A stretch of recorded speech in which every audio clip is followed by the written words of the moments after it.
Okay, guys, let's get an overall take. What did you make of that game? Olin, start us off. Nothing, right? I made nothing of what we just watched. Everything you hope for, that they would circle the wagons, that they would come out and committed to playing football and with details and going after the Kansas City Chiefs. And Justin Fields would play better.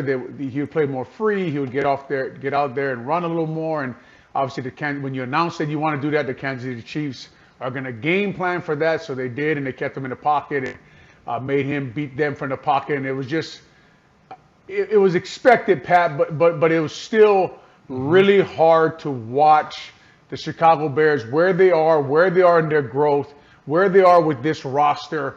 When Ryan Post comes out and tells you everything is all right, he must walk out and say, man, I just lied to everybody in the media. Pat, we were there when the Bears are going through a certain transition just like this, right, where we were really bad. We didn't have a lot of talent. And me and you both know better than anybody. That's why we're passionate about it. How long this takes to overcome that where you are talent-wise and to start winning games consistently in the NFL. Yeah, it does. And to me, Olin, this was the worst nightmare that could happen after a week like they had, right? Poles gets up there, and we can talk about Poles as well because I've got some thoughts about him of being in the Kansas City building and now in the Chicago building and maybe not understanding talent as well as maybe we hope. But, he came up there and talked about, hey, we have some adversity in this building. We understand that. We're gonna buckle down. We're gonna get this right. Well, no, you didn't, Olin. You talked about it. They had receivers that couldn't line up in the right position still. They had, still penalties, intercept.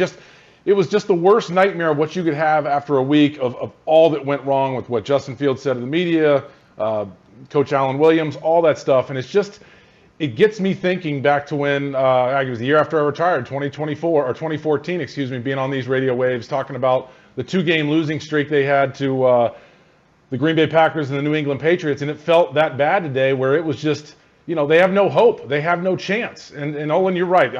To me, it's going to take a while to get this thing going because they don't have the talent. That's obvious. They're trying to swing at Big Brother there. I don't know if you saw my tweet out there that they just didn't have a chance. But overall, this week, this game, it just couldn't have gone any worse. Yes, it's the Great Clips post-game show presented by Tullamore Dew, and I don't even know if they make strong enough Tullamore Dew to get you over that one. Guys, it was about as lopsided a loss as you're going to see in the NFL. I get it. Their next up is Denver, and Denver just was beaten by loud 70 points. I mean, this is now the Bears Super Bowl. But you've started the season 0-3. You had all the wacky Wednesday stuff that went on, and you come out of it with this. I always thought it was a little cockamamie, the idea that you were going to use that as some sort of a motivation. And I don't even know if it was distraction. You were just totally outclassed by a team, beaten in every aspect of the game, including coaching. Yeah, guys. Go ahead, Pat. Take it, Olin. Take it. No, man, take it. No, go ahead. It's just, it was losing to the Green Bay Packers 38-20, right? Like you have 3 double-digit losses now. You are a bad football team.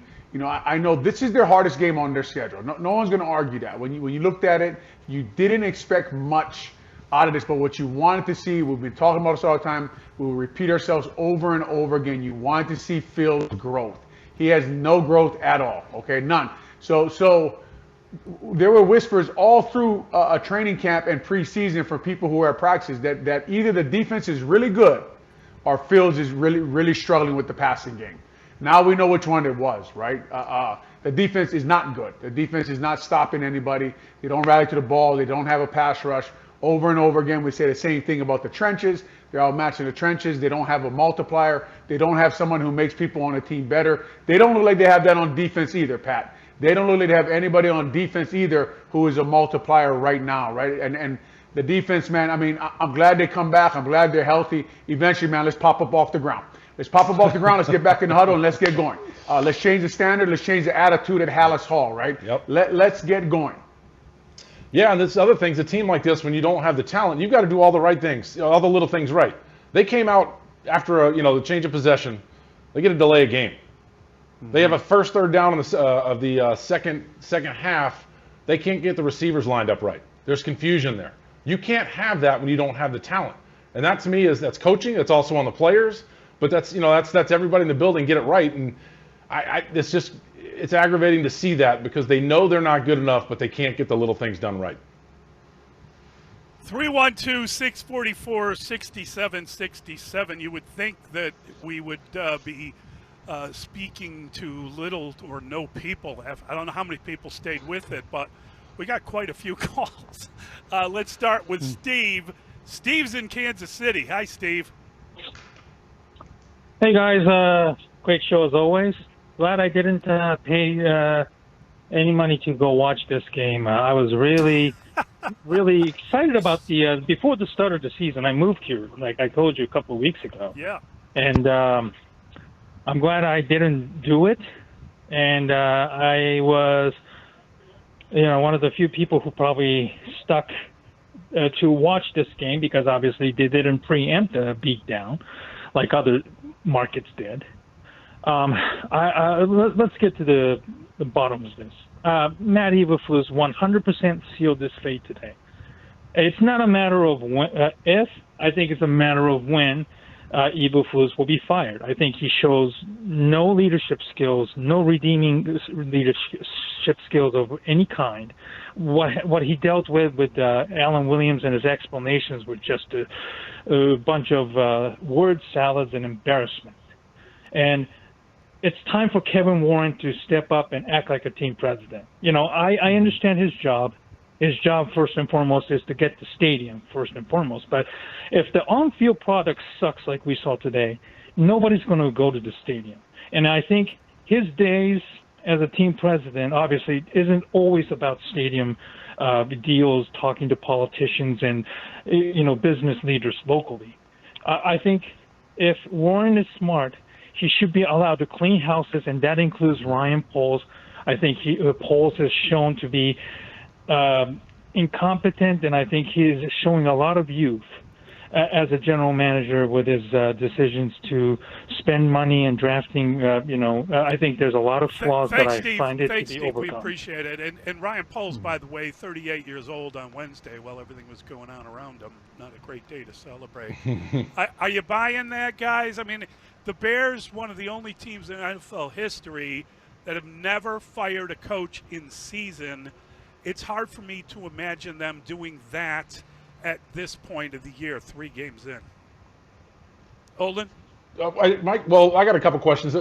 What's the contract length of Eberflus and Ryan Poles? They've never clarified what their contract lengths are, but yeah, you're thinking it's probably, it's got to be 4 years. Yeah. But it might be more. Who knows? But again, all right, how much power are you going to give Kevin Warren? Do we know what the McCaskies are giving him? And then also they've talked about he's got this time to evaluate everybody in the building. Yep. Well, right now nobody's showing out, so everybody is failing at their job. It will be interesting to see what kind of power he has, because that's going to cost a lot of money. You've got a lot of higher ups all throughout the organization that maybe have a longer contract as well. Is he allowed to do that? Is he allowed to make an entire culture change from the left side of the upper building to the right side of the upper building? I'm talking from management to decision makers with football ideas. So I don't know. I guess we'll find out if this season continues to go as poorly as it started. But I hope he has the right to do that. And I guess a lot of people right now are kind of showing that they're not good enough at their job, and we'll see what happens. Yeah, we talked earlier about we hope to see Kevin Warren or somebody else higher up instead of Ryan Poles after everything that happened. Right now, if Coach Eberflus does get let go at any time early on in mid-season or beyond, that to me would be more what just happened with his defensive coordinator than the product on the field, right?